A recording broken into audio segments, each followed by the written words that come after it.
Friends of Christ church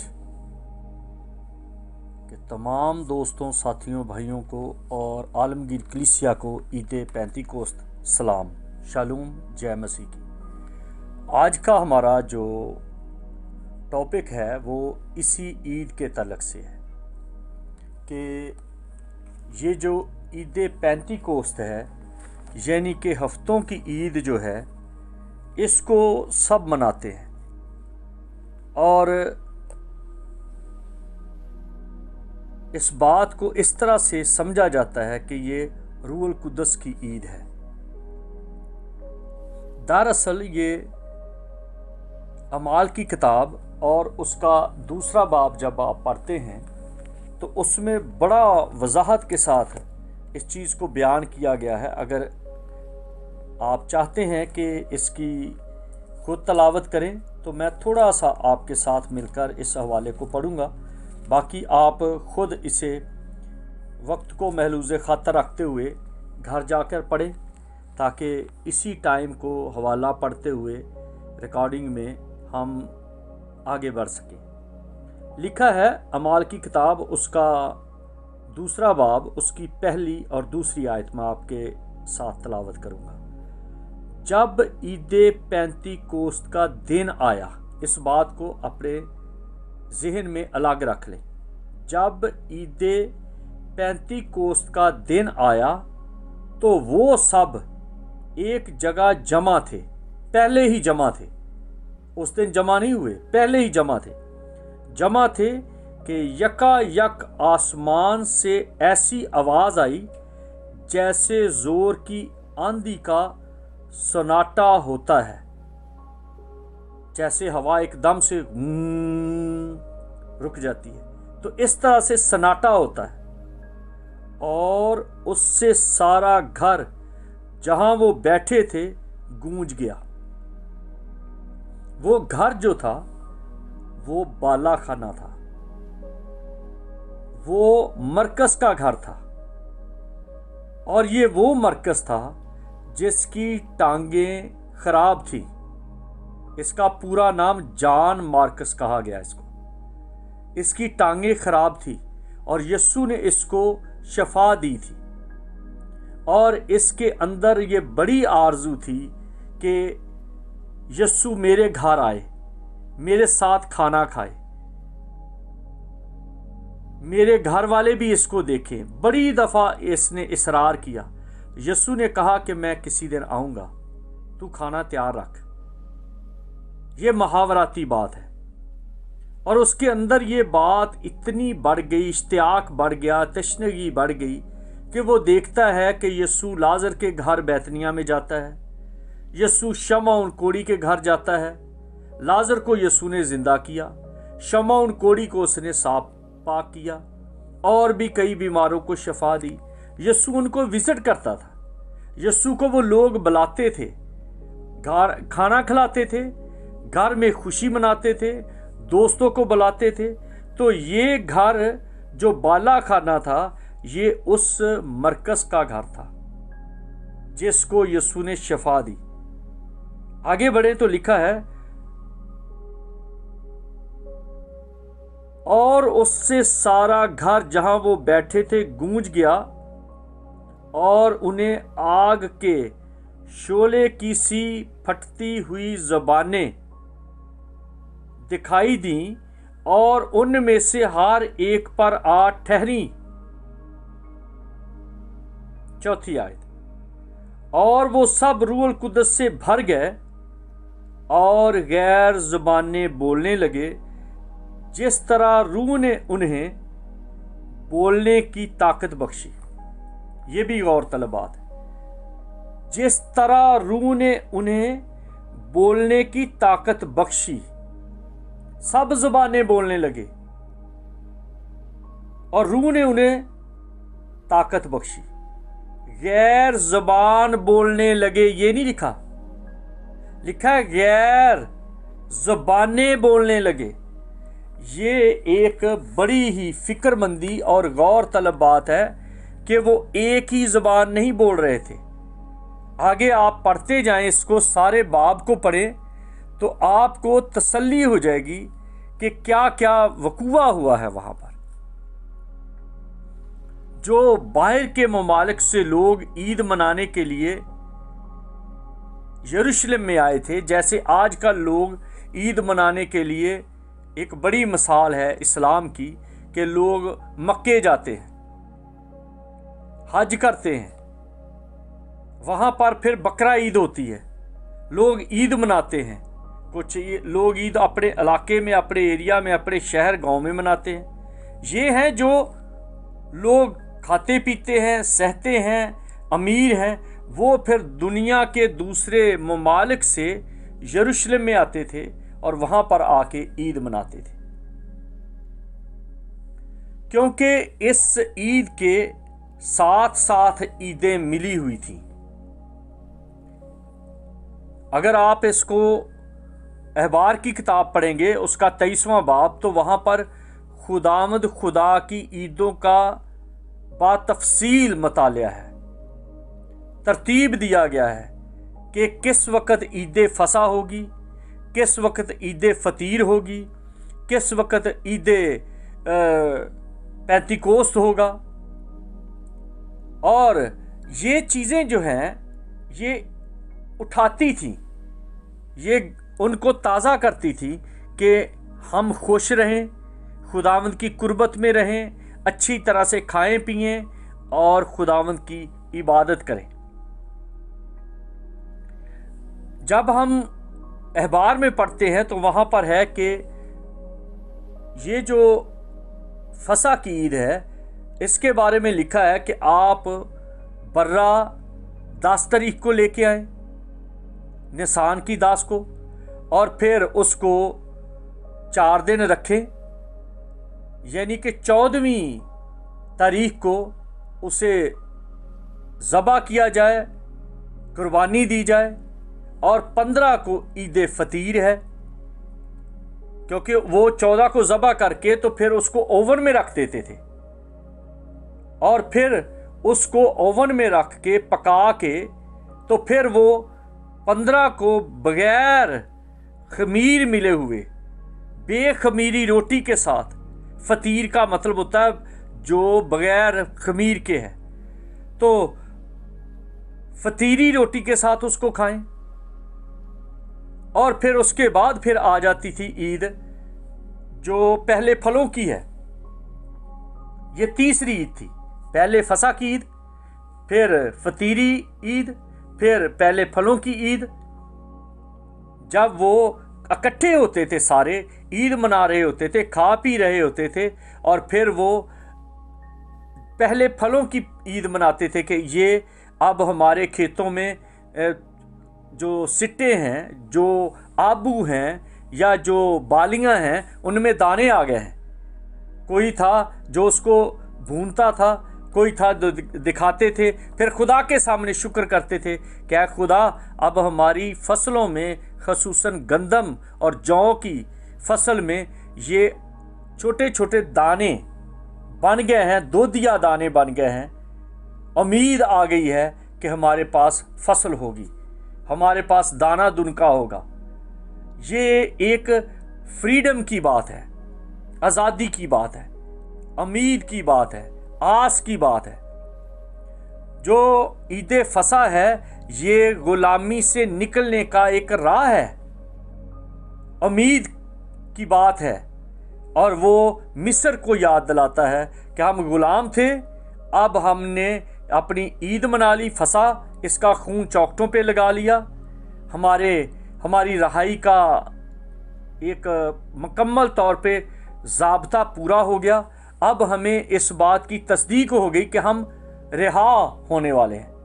پھر کھا پی رہے ہیں، فطیری روٹی کھا رہے ہیں، جس کا مطلب ہے اب ہم جلدی میں ہیں، ہم جلدی سے نکلنے والے ہیں۔ اور پھر اس کے بعد یہ آ گیا کہ اب بالیاں آ گئیں، جس کا مطلب ہے اب ہماری آس بڑھ گئی، امید بڑھ گئی۔ اور اس عید کے بعد آگے لکھا ہے، اگر آپ خروج کی کتاب میں، احبار کی کتاب میں پڑھتے ہیں، پرانے عہد نامے کی سٹڈی کرتے ہیں، آپ کا دل گرم ہو جائے گا، خوش ہو جائیں گے۔ پھر خدا نے کہا اچھا آپ اس طرح کرنا کہ اس کے بعد 7 ہفتے گن لینا.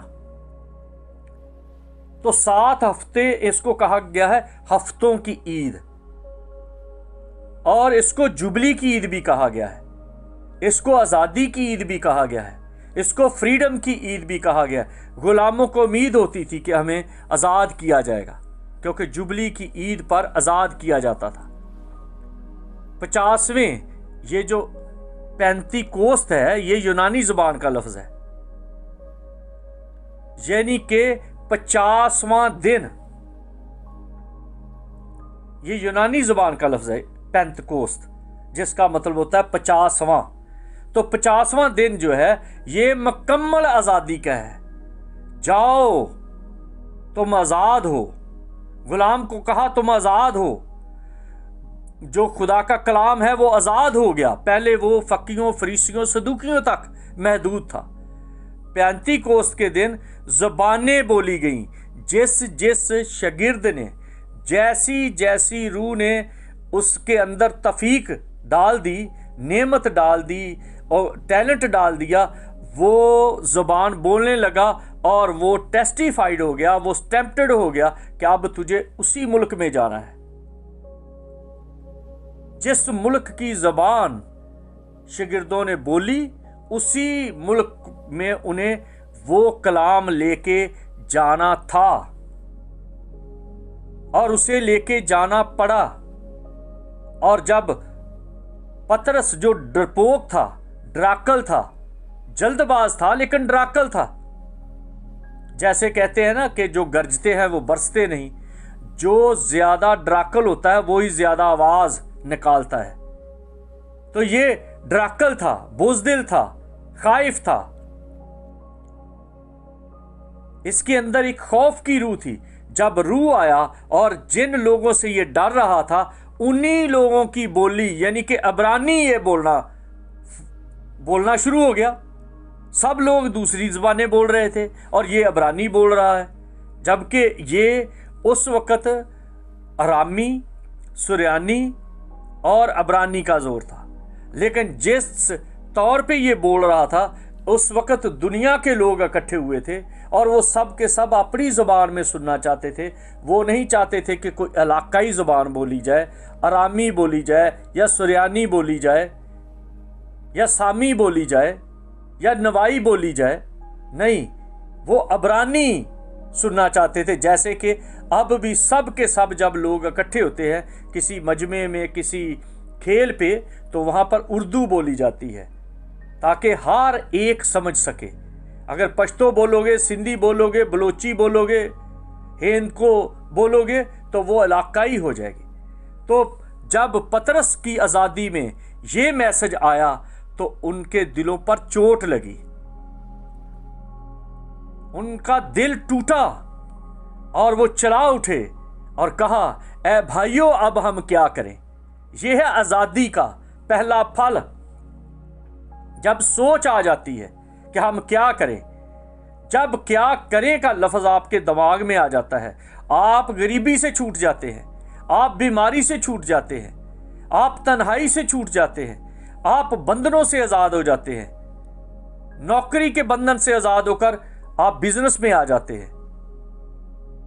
کسی کے دباؤ سے، رشتوں کے دباؤ سے جب آپ آزاد ہو جاتے ہیں تو پھر آپ کی زندگی میں خوشی آ جاتی ہے، بحالی آ جاتی ہے.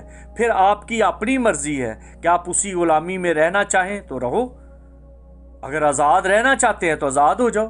تو پطرس نے کہا اب موقع آ چکا ہے کہ تم معافی مانگو، اقرار کرو. جس یسوع کو تم نے مصلوب کیا ہے آج وہی خدا بن چکا ہے. یہ ان کے لیے بہت بڑی بات تھی. جب ہم رومیوں کے خط میں پڑھتے ہیں تو وہاں پر لکھا ہے اگر تو یسوع کے خداوند ہونے کا اقرار کرے اور دل سے ایمان لائے کہ خدا نے اسے مردوں میں سے جلایا تو تم نجات پاؤ گے. کیونکہ ایمان لانا دل سے ہوتا ہے اور نجات کے لیے اقرار منہ سے کیا جاتا ہے. اقرار کرنا لازمی ہے. یہ اقرار کا مقام بپتسمہ ہے. بہت سارے لوگ ہیں जो गवाही नहीं देते, बपतिस्मे की परवाह नहीं करते, नकाब भी बगैर बपतिस्मे के करवा लेते हैं, बल्कि दूसरों को इनकर्ज भी नहीं करते कि वो बपतिस्मा लें। मैं एक शख्स को जानता हूँ, कुछ लोग उसके साथ थे, वो बपतिस्मा लेना चाहते थे और वो अपने आप को पादरी कहता है, कहलवाता है, लेकिन उसने उनके बपतिस्मे को रोक दिया। एक वक्त गवाही के तौर पे कहता हूँ, मेरे बाप के साथ खिदमत में कुछ लोग थे और उन्होंने कहा कि भाई जी हम बपतिस्मा लेने चाहते हैं। उन्होंने कहा कि हाँ फलां दिन बपतिस्मे हैं, हम सब जाएंगे, तो आप भी तैयार हो जाना। क्योंकि मेरा बाप एक खुदा का खादम था, उन्होंने 65 साल खुदा की खिदमत की है। तो उन्होंने कहा ठीक है आप आ जाएं। जब वो जाने लगे तो उसी रात कुछ ऐसा हैपन हुआ कि वो लोग बपतिस्मा नहीं ले सके। मेरे अजीज़ों, ना उनके बेटों ने बपतिस्मा लिया, ना बेटियों ने बपतिस्मा लिया, ना उन्होंने खुद लिया। हस्बैंड उसका एक्सीडेंट में मर गया, एक बेटा एक्सीडेंट में वो एबनॉर्मल हो गया, एक बेटी मर गई, एक बेटी का घर उजड़ गया, एक बेटा नशे में चला गया, उसकी बीवी उसे छोड़ गई, बच्चे उसके नशे में चले गए, ख़ानदान बर्बाद हो गया और कहलाते थे मसीही। जब तक आप इस बात के लिए तैयार नहीं होते, इकरार नहीं करते, चोट नहीं लगती, तो आप रूहुल कुदस से दूर हो। मसीह नाम लिखने से जिंदगी नहीं बनती। इसलिए जब आप पढ़ते हैं पैदाइश की किताब उसका 2 बाब, अमाल की किताब उसका 2 बाब, यहां दोनों दूसरे अबवाब में एक काम हो रहा है। वहां पर एक मिट्टी का बुत है जिसमें दम फूंका गया तो जीती जान हुए। यहां पर अमाल के 2 बाब में एक ऐसा गिरोह है जो डरा हुआ है, सहमा हुआ है, दुआ कर रहा है। उसके अंदर जब रूह फूंका गया, रूह आ गया, वो जाग उठे, आजाद हो गए, जीती जान हो गए। और जीती जान का मतलब होता है अब उनके अंदर एक्टिविटीज शुरू हो गई, वो अमल में आ गए, अब काम शुरू हो गया। और यूहन्ना की इंजील में जब हम पढ़ते हैं तो लिखा यीशु ने शिगिर्दों पर रूह फूंका और कहा रूह लो। उनकी प्रेपरेशन हो गई। जब आप कलाम सुनते हैं, खादम आपको कलाम सुनाता है तो खादम आपको उभारता है, गरमाता है, ताज़ा करता है। क्योंकि लिखा है ईमान सुनने से पैदा होता है और सुनना मसीह के कलाम से। जितने खादम हैं, जितने मिनिस्टर्स हैं, जितने पादरी हैं, जितने बाइबल डॉक्टर्स हैं, जितने बाइबल फादर्स हैं, जितने ब्रदर्स हैं, जितने एवेंजलिस्ट हैं, जितने मनाद हैं, सब के सब इसी बात पर फोकस करते हैं कि लोगों के अंदर ईमान पैदा हो जाए। ये एक जो ईमान है वो एक बुत तैयार हो रहा होता है। जब रूहुल कुदस आता है तो उस बुत के अंदर जान आ जाती है, जिंदा ईमान बन जाता है। वो बुत जो था पहले वो रूह से भर गया और वो अब एक्टिव हो गया। क्योंकि जब हम पैदाइश की किताब उसका 1 बाब पढ़ते हैं तो वहां पर पहली आयत में लिखा है बराशीत 12 एलोहीम अत हाशमाइम अलपिने, जिसको मैं मुख्तसर बयान करता हूं कि ऐसे है कि खुदा का रूह पानियों की सतह पर जुम्बश करता है और खुदा का रूह जुम्बश करता गर्म हो गया है और वो उस पानी के मुंह के ऊपर अपना मुंह रख के, अल्पिने का मतलब है मुंह रखना, मुंह रख के उसके अंदर ब्रीथ दे रहा है, फर्स्ट एड कर रहा है, उसके अंदर अपना दम भर रहा है। और इस सबब से पूरी दुनिया के अंदर जिंदगी है, जिसका ऐलान मसीह ने यूहन्ना की इंजील में किया है, मैं इसलिए आया कि वो जिंदगी पाएं और कसरत से पाएं। मेरे अजीजों, ये जिंदगी का सबूत है, ये रूह का सबूत है कि आप दुनियादारी से हट के खुदा की कुर्बत में, खुदा में एक्टिव हो जाते हैं, उसके अहकाम को मानना शुरू हो जाते हैं। ये है ईद पेंतीकोस्त, ये है आज़ादी। अगर आप सिर्फ नाम के साथ चलते रहते हैं तो यकीन जानिए कि